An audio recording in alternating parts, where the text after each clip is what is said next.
C language সপ্তম দিন theoretical হিসাব সিস্টেমস প্রাইভেট লিমিটেড। আমি আশিস। আজ আলোচনা করব ফাংশনস নিয়ে। মানুষ এত বুদ্ধিমান, তবুও সব কিছু সে একা করতে পারে না। বিভিন্ন কাজের জন্য তাকেও অন্যের উপর ভরসা করতে হয়। কথাটা কম্পিউটার প্রোগ্রামের ক্ষেত্রেও সমভাবে প্রযোজ্য। একটা প্রোগ্রামকে আরেকটা প্রোগ্রামের সাহায্য নিতে হয়। সি ল্যাঙ্গুয়েজে এই প্রোগ্রামগুলোকে বলে ফাংশনস। আমরা প্রথম 6 দিন মূলত মেন ফাংশন নিয়ে কাজ করেছি। ফাংশন ব্যাপারটা বোঝার জন্য আমরা একটা ছোট্ট প্রোগ্রাম দেখি। ফাইলটা ডাউনলোড লিঙ্কে 7th1.c নামে দেওয়া আছে। ছোট্ট program #include stdio.h void message function, এটাকে বলে function prototype declaration. Int main function ব্রেসেসের মধ্যে মেসেজ ফাংশন, এটাকে বলে function call. Printf cry and you stop the monotony, return 0। ইন ফাংশনের পরে আরেকটা ফাংশনের ডেফিনেশন লিখেছি, এটাকে ফাংশন ডেফিনেশন বলে।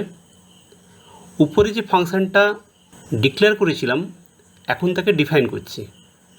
ভয়েড মেসেজ ফাংশন ব্রেসেসের মধ্যে printf smile and the world smile with you. এই প্রোগ্রামটা চালালে এরকম একটা আউটপুট দেবে।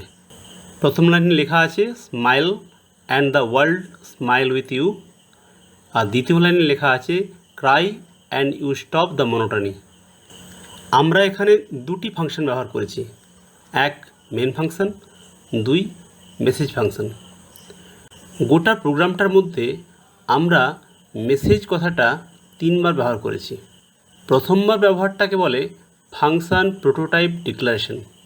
প্রোটোটাইপ ডিক্লারেশন বলতে বোঝায় যে মেসেজ ফাংশনটা হলো একটা ফাংশন, আর ভয়েড কথাটা ব্যবহার করে এটাই বলা হচ্ছে এই ফাংশন কোনো ভ্যালু রিটার্ন করবে না। আমরা যেভাবে ভ্যারিয়েবল ডিক্লেয়ার করতাম এক্ষেত্রেও ব্যাপারটা অনেকটা সেরকম। দ্বিতীয়বার মূল প্রোগ্রামের একেবারে শেষে একবার ব্যবহার করেছি ভয়েড মেসেজ ফাংশন, এটাকে বলে ফাংশন ডেফিনেশন।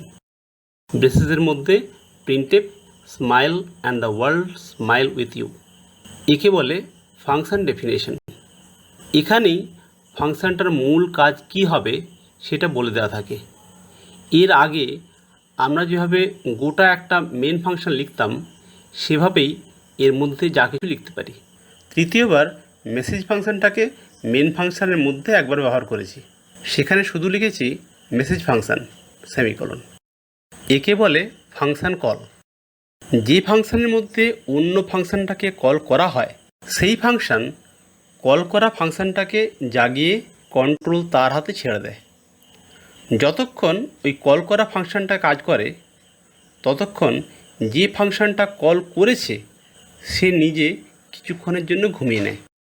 যে ফাংশন অন্য ফাংশনকে কল করে তাকে বলে কলিং ফাংশন, আর যে ফাংশনটাকে কল করা হয় তাকে বলে কল্ড ফাংশন। এক্ষেত্রে মেন ফাংশন হলো কলিং ফাংশন আর মেসেজ ফাংশন হলো কল্ড ফাংশন। এবার ডাউনলোড লিঙ্কে দেওয়া 7th2.c ফাইলটাকে কোড ব্লকস আইডিতে ওপেন করুন, বিল্ড অ্যান্ড রান করুন। আগের প্রোগ্রামটা থেকে আমরা কয়েকটা সিদ্ধান্তে আসতে পারি। একটা সি প্রোগ্রাম এক বা একাধিক ফাংশনের সমষ্টি। 2, যদি কোনো সি প্রোগ্রামে একটির বেশি ফাংশন থাকে তবে একটা ফাংশন অবশ্যই হবে মেন ফাংশন, কারণ সি ল্যাঙ্গুয়েজে যে কোনো প্রোগ্রাম শুরু হয় মেন ফাংশন থেকে। 3, একটা সি প্রোগ্রামে কতগুলো ফাংশন ব্যবহার করা যাবে তার কোনো ঊর্ধ্বসীমা নেই। 4, প্রত্যেকটা কল ফাংশনের কাজ শেষ হলে কন্ট্রোল আবার মেন ফাংশনে ফিরে আসে। সি প্রোগ্রাম হলো সাম্যবাদের প্রোগ্রাম। এখানে সব প্রোগ্রাম সমান, কেউ কারো বস নয়, সবাই সবার বন্ধু। যে কোনো প্রোগ্রাম অন্য প্রোগ্রামকে কল করতে পারে। এবার ডাউনলোড লিঙ্কে দেওয়া 7th3.c ফাইলটাকে কোড ব্লকস আইডিতে ওপেন করুন, বিল্ড অ্যান্ড রান করুন। নিজে একটু চেষ্টা করুন প্রোগ্রামটার কন্ট্রোল কোথা থেকে কোথায় যাচ্ছে সেটা বোঝার জন্য। আমি প্র্যাকটিক্যালের দিন এগুলো নিয়েই আলোচনা করব। কিছু টাস্ক প্র্যাকটিক্যালের জন্য তোলা থাক। একটা কথা আপনাদের মনে হতে পারে, আমি তো প্রথম দিন থেকেই ফাংশন বলে চিৎকার করছিলাম, সেগুলো তাহলে কি? ঠিক কথা, আসলে ফাংশন মূলত দু ধরনের। এক, লাইব্রেরি ফাংশন, যেমন প্রিন্টএফ, স্ক্যানএফ ইত্যাদি। দুই, ইউজার ডিফাইন্ড ফাংশন, যেমন আজ যেগুলো নিয়ে আলোচনা করছি, ইটালি, ব্রাজিল, আর্জেন্টিনা ইত্যাদি। নাম শুনেই বুঝতে পারছেন লাইব্রেরি ফাংশন কম্পাইলারের সঙ্গে আসে। এগুলো রেডিমেড ফাংশন, এগুলোকে আমরা নিজেরা এডিট করি না, শুধুমাত্র ব্যবহার করি। এখন স্বাভাবিকভাবে প্রশ্ন আসবে, আমরা তো যা কিছু কোড সবই মেন ফাংশনের মধ্যে লিখতে পারি, তাহলে আলাদা আলাদা ফাংশন লেখার দরকারটাই বা কী? দরকার মূলত দুটো কারণে। এক, ফাংশন ব্যবহার করলে একই কোড বারবার লিখতে হয় না। দুই, ফাংশন ব্যবহার করলে প্রোগ্রাম লেখাটা অনেক সহজ হয়ে যায়। একটা ফাংশন থেকে ভ্যালুকে আরেকটা ফাংশনে নিয়ে যাওয়া, আর্গুমেন্ট বলে একটা মেকানিজম এক্ষেত্রে আমরা কাজে লাগাই। আর্গুমেন্ট কথাটা আমি ইতিপূর্বে ব্যবহার করেছি, তখন ওটা নিয়ে কিছু বলিনি। যেমন না জেনেই আমরা প্রিন্টএফ বা স্ক্যানএফ ফাংশানে আর্গুমেন্ট ব্যবহার করেছি। আমরা যে ফরম্যাট স্ট্রিং যেমন %d, %a, %c বা ভ্যারিয়েবলগুলোকে প্যারেনথেসিসের মধ্যে লিখেছিলাম, ওগুলো ছিল এক একটা আর্গুমেন্ট। এই আর্গুমেন্টকে কখনো কখনো বলা হয় প্যারামিটার্স। একটা প্রোগ্রাম দেখলে বুঝতে সুবিধা হবে। প্রোগ্রামটা ডাউনলোড লিঙ্কে 7.4.c নাম দিয়ে দিলাম। আগের প্রোগ্রামে মেন ফাংশন থেকে a, b এবং c এর ভ্যালু ক্যালসাম ফাংশানে পাস করা হয়েছে। দেখুন লেখা আছে সাম ইকুয়াল টু ক্যালসাম, আর্গুমেন্ট নিয়েছি a, b, c। ক্যালসাম ফাংশানে যা ভ্যারিয়েবলগুলো ব্যবহার করা হয়েছে সেগুলো কিন্তু x, y এবং z।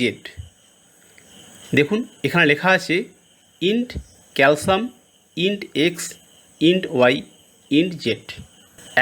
এক্ষেত্রে a, b এবং c ভ্যারিয়েবলগুলোকে বলা হয় অ্যাকচুয়াল আর্গুমেন্ট, আর x, y এবং z ভ্যারিয়েবলগুলোকে বলে ফর্মাল আর্গুমেন্টস।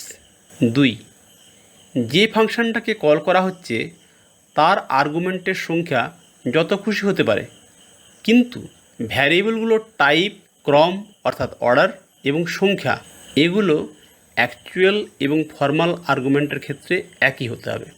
3, অ্যাকচুয়াল ও ফর্মাল আর্গুমেন্টের নাম একই হতে পারে, আলাদাও হতে পারে। যেহেতু ওগুলো আলাদা আলাদা ফাংশন ব্যবহার করা হয়েছে, তাই কম্পাইলারের চোখে ওগুলো সবসময় আলাদা। এবার ক্যালসাম ফাংশানের প্রোটোটাইপ ডিক্লারেশনটাকে লক্ষ্য করুন। এখানে আমরা শুরুতে ভয়েড না লিখে ইন্ট লিখেছি, অর্থাৎ এখানে আগে ভাগেই বলে দিলাম এই ক্যালসাম ফাংশানটা একটা ইন্টিজার টাইপ ভ্যালু রিটার্ন করবে। 5, প্রোটোটাইপ ডিক্লারেশনের সময় ফাংশানের আর্গুমেন্টগুলোর নাম গুরুত্বপূর্ণ নয়। আমরা ভ্যারিয়েবলের নাম না দিয়ে শুধু ভ্যারিয়েবলের টাইপ, ক্রমানুসার আর সংখ্যাটা ঠিক রাখলেও সমস্যা হবে না। যেমন এক্ষেত্রে যদি আমি লিখি int calsum, int comma int comma int, তাহলেও প্রোগ্রামটা কিন্তু ঠিকই রান করবে।